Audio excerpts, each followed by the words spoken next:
Dito ako ngayon. Magkakabit kami, mag-i-install kami ng aircon sa dulo ng ano, malapit na ito sa Bicol. Bicol na ito yan. Bukasan namin sisimulan. Ano to, pinaka parang resort. Ito ang ginagawa namin. Yun ang sakyan namin. Dulo.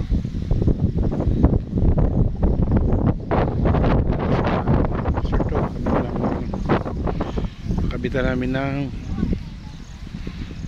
bukas ng aircon. Bicol na to eh. Tabing dagat.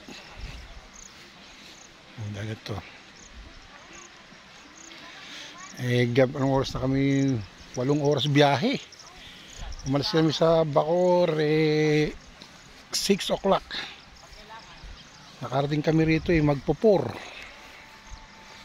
6 AM kami umalis. 6 AM kami umalis.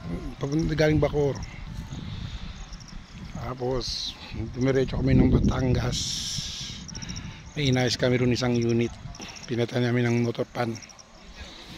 Dumiretso kami rito. Quezon. Pero dulo na to, Bicol. Doon Bicol na ron. Bukas ng maga makikita doon Mayon doon. Bukan Mayon. Dagat, low tide.